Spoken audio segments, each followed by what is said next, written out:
Buen día a todos y a todas. En este vídeo vamos a hablar de la atención inicial de primeros auxilios en patología orgánica de urgencia. Los temas que vamos a tratar son los que aparecen en esta diapositiva: signos y síntomas cardiovasculares, trastornos respiratorios urgentes, alteraciones neurológicas, hipo e hiperglucemia, convulsiones y la actuación inicial de primeros auxilios en parto inminente.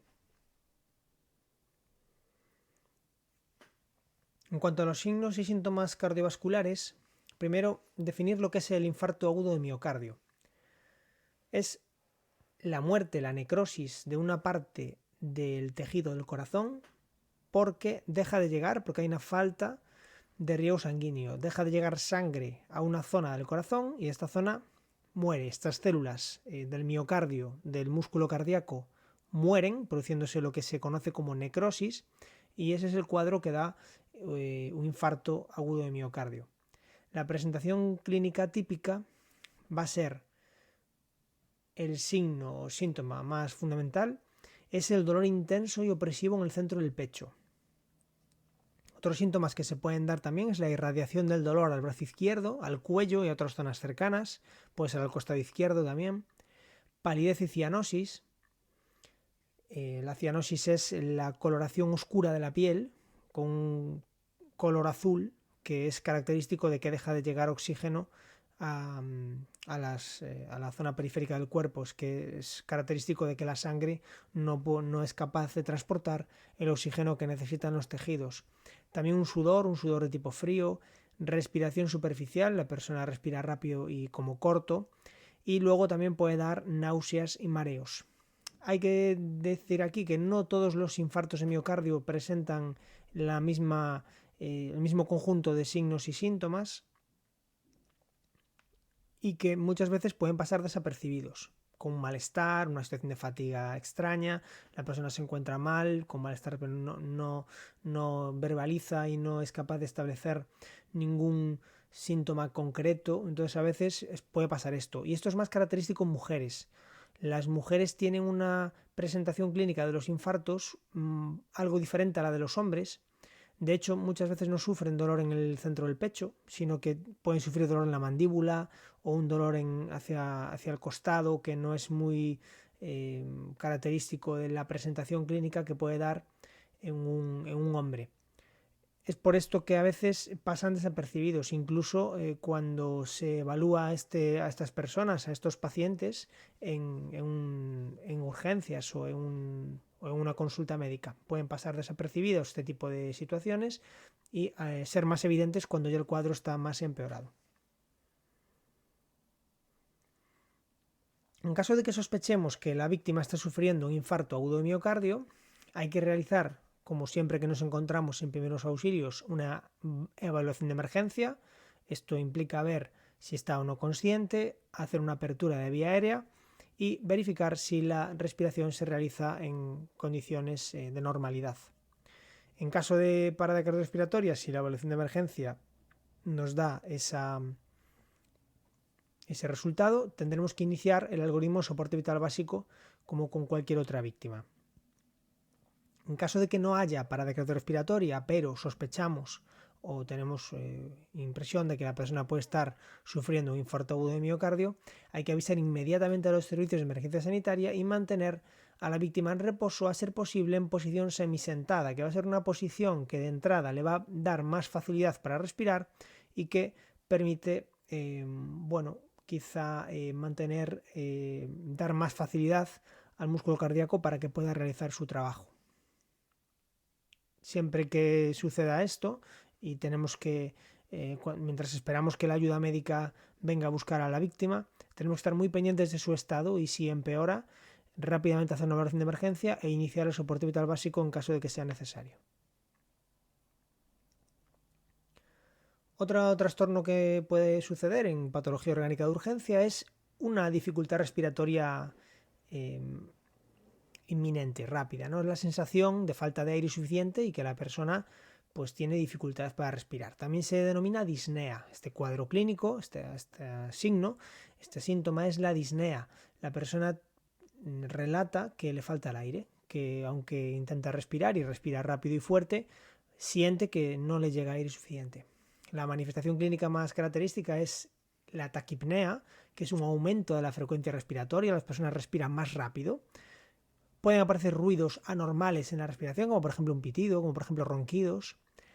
Puede aparecer la coloración azulada de la piel y de las mucosas, lo que se conoce como cianosis. Esto, como comentaba anteriormente, es sintomático, es significativo de que no está llegando suficiente oxígeno a los tejidos del organismo. Puede aparecer fiebre o tos y además puede haber un edema en la cara, se puede hinchar la cara. ¿Qué hay que hacer en estos casos a nivel de primeros auxilios? Primero y por supuesto avisar a los SES y trasladar a la víctima a un hospital. Eso es fundamental. Va a necesitar terapia respiratoria, va a necesitar tratamiento y por supuesto averiguar cuál es la causa de esa insuficiencia respiratoria, porque detrás puede haber cuadros que pueden ser graves, como un tromboembolismo pulmonar o como un cuadro cardíaco. Debe vigilarse la evolución de la víctima, hacer la evaluación de emergencia como en cualquier otra víctima e iniciar el soporte vital básico si procede, si vemos que la persona pierde la consciencia y que deja de respirar. Hay que buscar los posibles casos de esta disnea y actuar en consecuencia. Esto evidentemente va a ser algo que tenga que hacer el personal médico porque requiere de un conocimiento técnico y de realización de una serie de pruebas diagnósticas.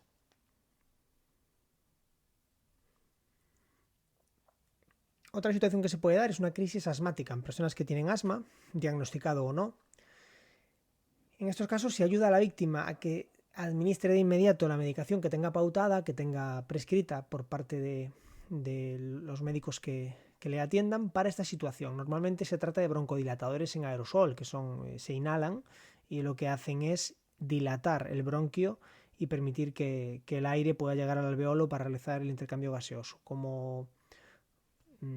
Esto lo que va a permitir es que la persona tenga pues muchísimo más bienestar y que la crisis asmática se termine en muchos de los casos. Si la situación no mejora, incluso administrando la medicación que tiene pautada, debe avisarse a los servicios de emergencia sanitaria y o trasladar a la víctima a un hospital si procede.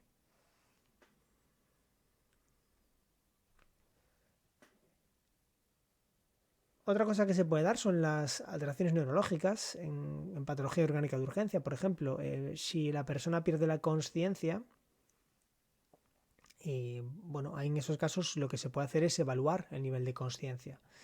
El nivel de consciencia no es como una situación de todo o nada, de blanco o negro, sino que tenemos una serie de matices o escala de grises que nos permite determinar que el nivel de consciencia es una cuestión de grado. Puede ser una consciencia total, la persona está completamente consciente y tiene, ningún tipo de pérdida de la misma, o podemos encontrarnos con un estado comatoso en el que la víctima tiene un total nivel de inconsciencia. Entre medias hay muchísimos niveles, ¿no? En el que va a haber confusión, la persona puede tener un poquito de control pero poco, puede percibir algunas cosas y otras no. Entonces aquí se pueden aplicar escalas como la de Glasgow. La de Glasgow sería una escala interesante que evalúa la consciencia con un nivel de 1 a 15 y permite pues dar una idea de cuánto es el nivel de inconsciencia que tiene esta persona. Se pueden ir dando estímulos para ver si la persona responde a estímulos, por ejemplo, un estímulo verbal, se puede dar un estímulo doloroso, por ejemplo, pellizcar, y depende del nivel de intensidad que se tenga que aplicar a estos estímulos, podremos ver, aunque no se aplique una escala como la escala Glasgow o la escala VDN, pues cuál es el nivel de alerta de esta persona.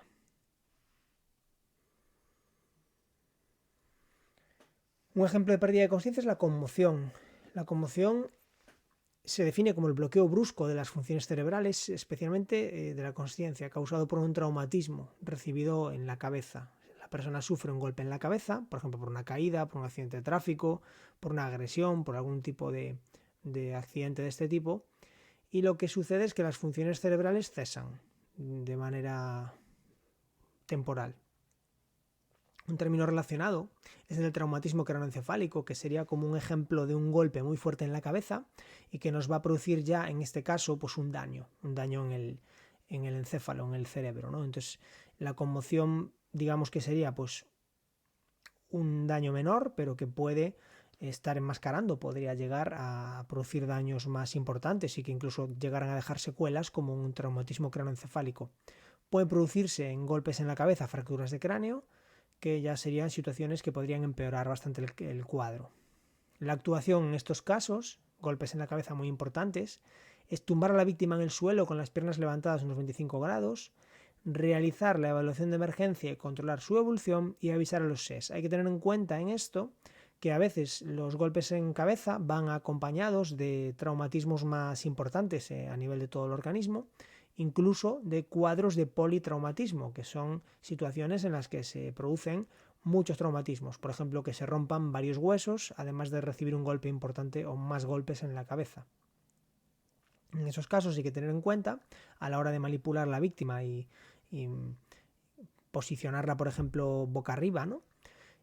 Hay que tener en cuenta que pudiera haber, o que podemos sospechar, que pudiera haber una lesión en columna vertebral, lo cual tendría que hacernos tener muchísima precaución a la hora de movilizar, manipular a esta persona, porque una lesión en la columna vertebral, si la persona se moviliza de forma inadecuada, puede empeorarse e incluso dejar secuelas de por vida. Otro ejemplo de pérdida de consciencia menos grave en este caso es el desmayo, también llamado síncope o lipotimia. Se trata de una pérdida repentina de la consciencia producida por una disminución transitoria del riego sanguíneo al cerebro. Esto puede estar producido por muchas causas. Por ejemplo, una persona está tumbada, se levanta de golpe, se levanta bruscamente, y esa verticalización repentina lo que produce es una caída transitoria, dura unos segundos, una caída transitoria de la tensión arterial. Al bajar la tensión arterial de golpe, deja de llegar sangre al cerebro durante unos segundos o llega con menos presión, y esto hace que la persona pierda la consciencia, se marea rápidamente y pierde la consciencia. Esto puede conllevar un desmayo, una caída, ¿no? Esto en principio no es peligroso, la recuperación es rápida, pero el peligro que puede haber es que al caer la persona pues se dé un golpe en la cabeza. Y es más peligroso el golpe que el propio cuadro de desmayo, que no tendría mayor relevancia. Otra posible causa de lipotimia podría ser una bajada de azúcar, porque también podría producirse también una hipotensión concurrente, o algún otro tipo de hipotimia o desmayo puede darse, por ejemplo, con una causa psicógena, pues una persona que acaba de recibir una muy mala noticia y que pues con mucha impresión emocional pues se produzca un desmayo. También podría suceder. La actuación en estos casos es tumbar a la víctima en el suelo y levantar las piernas a unos 25 grados. Esto lo que hace es favorecer el retorno de sangre hacia la zona superior del organismo, hacia la cabeza, favorece el retorno venoso y favorece que el músculo cardíaco envíe sangre hacia el cerebro, y la recuperación suele ser rápida, en unos segundos. También es interesante darle aire a la persona, abanicarla, no atosigarla, no echarse encima de ella, muchas personas, porque suele agobiar, y la persona, si se le levantan las piernas en boca arriba y se le da un poco de aire, suele recuperarse rápidamente. Si la consciencia tarda más que unos instantes en recuperarse, por ejemplo aquí pone que si tarda más de medio minuto, pero bueno, si las lipotemias y los desmayos suelen aparejar una recuperación bastante rápida. Si la recuperación no se produce rápidamente, hay que avisar a los SES y por supuesto realizar la evaluación de emergencia e incluso iniciar el soporte vital básico en caso de que fuese necesario. Hay que decir que el desmayo es un mecanismo de defensa. Cuando no llega suficiente oxígeno al cerebro, la caída de la persona y su horizontalización lo que permite es que la sangre llegue con mucha más facilidad al cerebro. Es decir, el propio efecto de desmayo, de caerse, es en cierto modo un mecanismo de defensa del organismo para asegurar un aporte sanguíneo, un aporte de oxígeno y nutrientes al cerebro en todo momento. Otro caso que se nos puede dar en patología orgánica de urgencia es la hipohiperglucemia. Primero, definir lo que sería una hipoglucemia. Se define como el descenso de la concentración de glucosa en sangre por debajo de los valores considerados normales.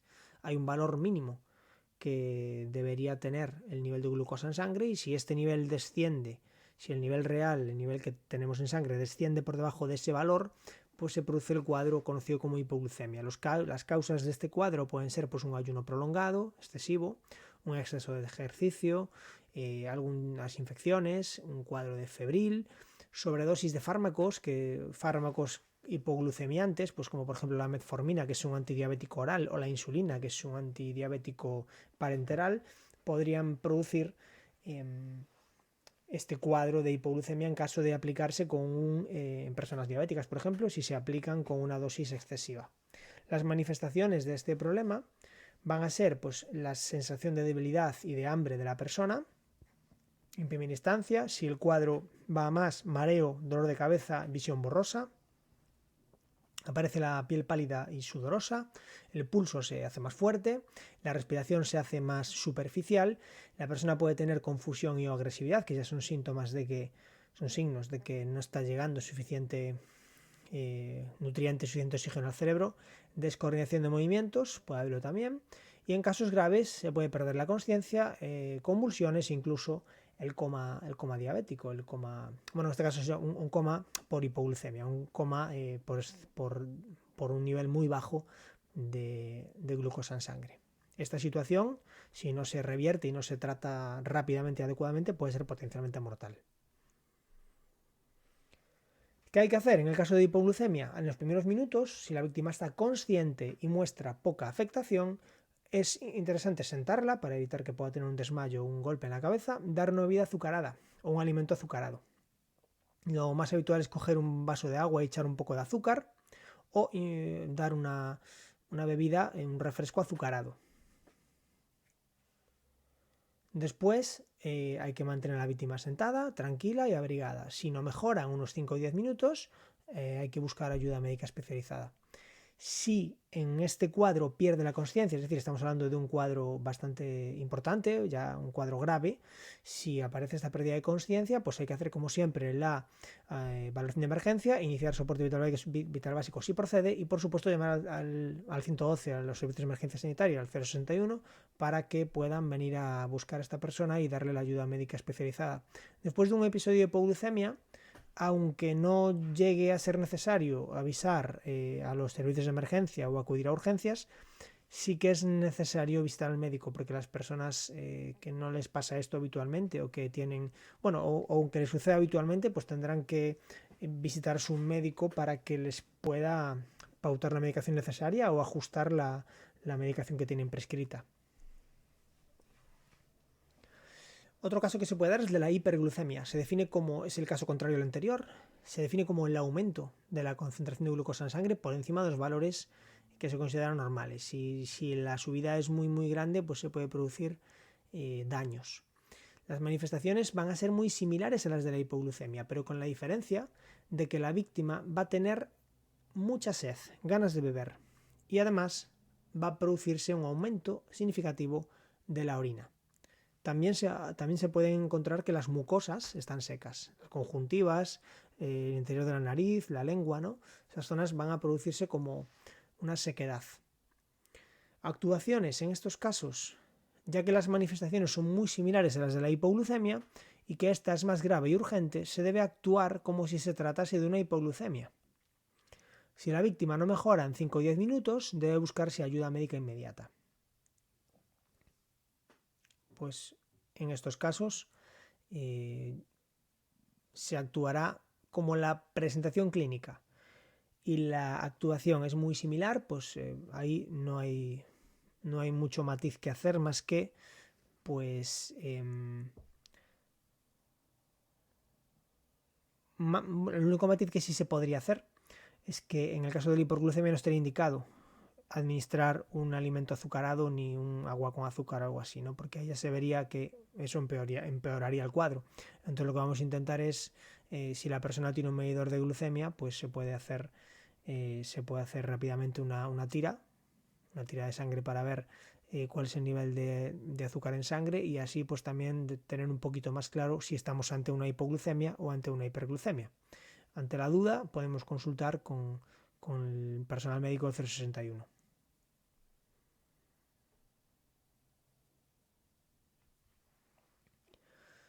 Otro cuadro que se puede dar, y es muy relevante, es el de las convulsiones. Las convulsiones se definen como contracciones repentinas, involuntarias y enérgicas de los músculos esqueléticos. Hay dos tipos. Dentro de los diferentes tipos de contracciones que se pueden dar, los podemos clasificar en dos grandes tipos, en dos grandes familias. Primero están las convulsiones de tipo clónico o clónicas, son sacudidas y bandazos que mueven el cuerpo y las extremidades de manera descoordinada, son como contracciones rápidas que producen movimientos. Y luego están las convulsiones o las contracciones de tipo tónico o tónicas, que son contracciones persistentes que dejan rígida y fija la zona afectada. Por ejemplo, si la persona arquea la espalda hacia atrás y la mantiene así durante un tiempo. En este caso, este tipo de convulsiones no producen movimiento, lo que hacen es mantener una extremidad o el tronco rígido. Las causas más frecuentes de convulsiones van a ser una enfermedad conocida como epilepsia y fiebre alta, sobre todo en población pediátrica. Cuando hablamos de epilepsia, estamos hablando de una enfermedad crónica que afecta al cerebro y que cursa con ataques caracterizados por la pérdida de consciencia que se asocia a convulsiones de tipo tónico y clónico. Esto no siempre tiene por qué ser así, pero en muchos casos es la presentación de esta enfermedad. Los ataques suelen presentar algunos síntomas previos en los minutos precedentes. Es lo que las personas que padecen epilepsia pues hablan de mareo, hablan de alucinaciones olfativas, de espasmos musculares, a veces hablan de aura, pues que tienen como fotosensibilidad, les molesta la luz. Hay una serie de signos y síntomas que la persona que sufre epilepsia puede ir sintiendo antes de que se desencadene una crisis epiléptica. La duración de los ataques es de unos segundos, puede durar desde unos segundos hasta unos 2-3 minutos. Después viene una fase de recuperación en la que la persona puede quedarse dormida o semidormida durante incluso 30 a 120 minutos. La consciencia se va recuperando progresivamente y muchas veces la persona no recuerda lo que ha ocurrido. ¿Qué hay que hacer en el caso de una crisis epiléptica? Hay que facilitar que la víctima se tumbe en el suelo y que no reciba golpes. Si es posible, debe ponerse de lado por si vomita. Hay que liberar el espacio para que no se golpee y colocar una almohada u otro objeto mullido debajo de la cabeza. Con esto se evita que se dé golpes en la cabeza y que dentro de lo que cabe pueda mantener una cierta posición cómoda. Si es posible hacerlo sin forzar, puede colocarse un objeto entre los dientes. Aquí hay un poco de controversia respecto a esto, porque antiguamente se decía que había que colocar cualquier cosa entre los dientes para que la persona no hiciese daño entre la arcada superior y la inferior, o que se produjera una mordedura de la lengua, lo cual no es muy frecuente, pero podría pasar. Y hay un poco de discrepancia cuando se consultan diferentes fuentes y guías de práctica clínica sobre las pautas de actuación en caso de convulsiones epilépticas. En caso de introducir algo entre los dientes, si vemos que la persona está castañeteando o está haciendo algún tipo de presión en los dientes que podría ser lesiva o que podría dañar la lengua, si decidimos colocar algo, tiene que ser, si es posible hacerlo sin forzar, y tiene que ser un objeto blando, pero que no se rompa, que no pueda fracturarse, digamos, y producir una entrada en la vía aérea de la persona e incluso producir un atragantamiento por ováceo, por obstrucción de la vía aérea por un cuerpo extraño. Uno de los objetos que se puede utilizar y que se recomienda en alguna de las guías de práctica clínica que he podido consultar es utilizar un paquete de pañuelos de papel, típico paquete de Kleenex, que es de plástico y que dentro tiene pues varios pañuelos plegados. Ese paquete tiene suficiente fuerza para no fraccionarse y romperse al ser mordido y al mismo tiempo suficientemente blando como para proteger los dientes. Entonces podría ser una opción en el caso de querer colocar algo entre los dientes de la víctima. Hay que aflojar la ropa y en la fase de recuperación puede realizarse una valoración de urgencia por si hay algún daño añadido, si hubo algún daño, si produjo alguna lesión. Debe dejarse que la víctima descanse tranquilamente el tiempo que necesite y en caso de que se produzca un nuevo ataque en poco tiempo, pues hay que buscar ayuda médica urgente. También debe irse al médico si es la primera crisis o si la sufre muy a menudo. O también, aunque no lo establece aquí, si la duración de la crisis es excepcionalmente larga.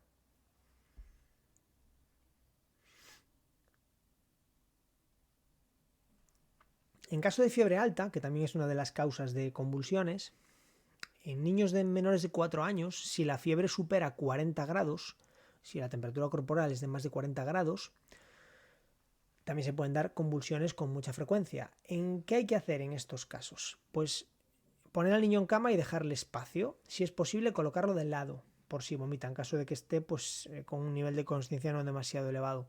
Mantener la vía respiratoria abierta, siempre, en todo momento. No colocar nada en la boca del niño.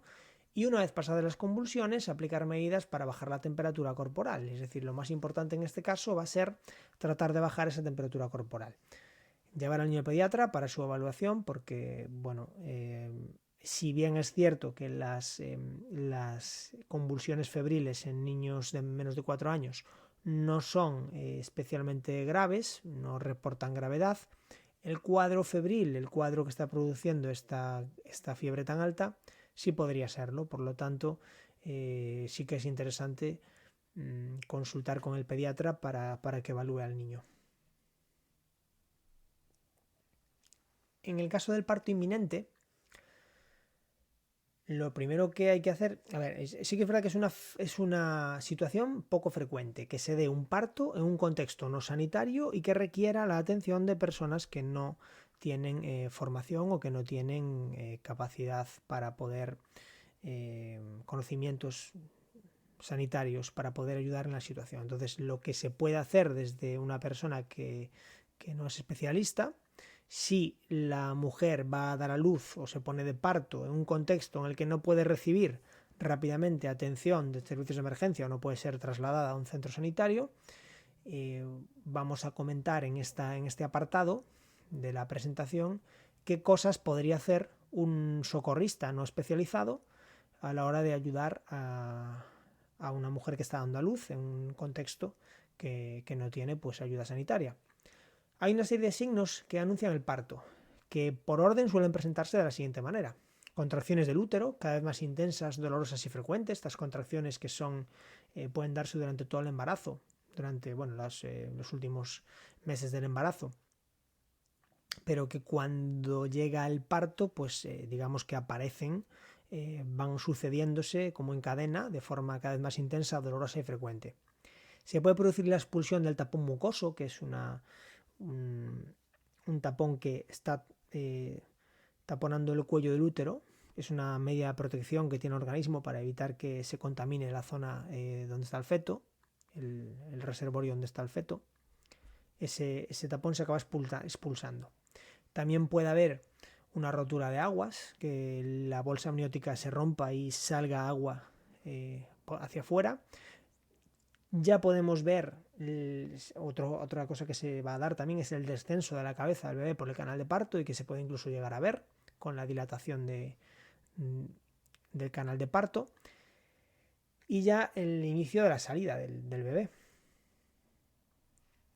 ¿Cuáles son los principales riesgos que se pueden dar en un parto de urgencia, en una situación de parto inminente de urgencia sin ayuda médica? Pues que haya una asfixia del bebé o que haya una hemorragia excesiva de la madre, especialmente posparto, ¿no? ¿Cuál es la actuación que se debe hacer ante esta situación para preparar el parto?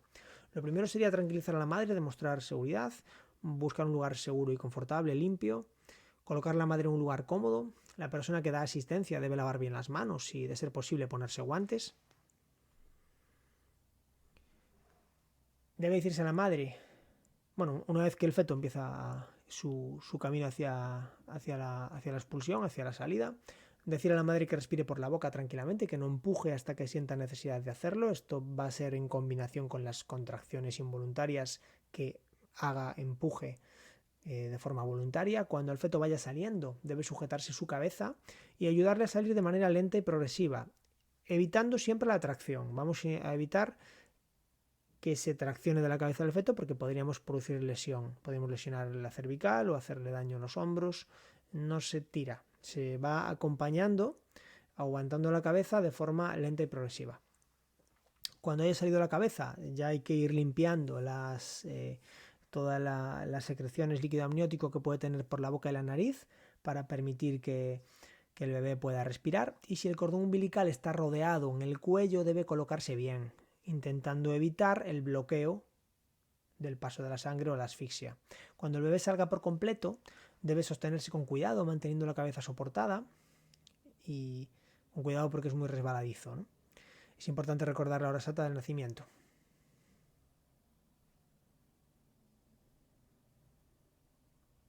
Una vez que ya el bebé ha salido y respira, es importante tapar y abrigarlo para que no coja frío, aunque es verdad que tiene una capa externa, tiene una capa que le protege, pero bueno, aún así hay que abrigarlo.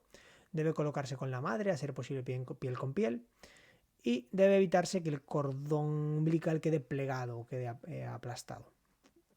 Si tras un minuto el bebé no respira espontáneamente, debe limpiarse la boca y practicar el soporte vital básico.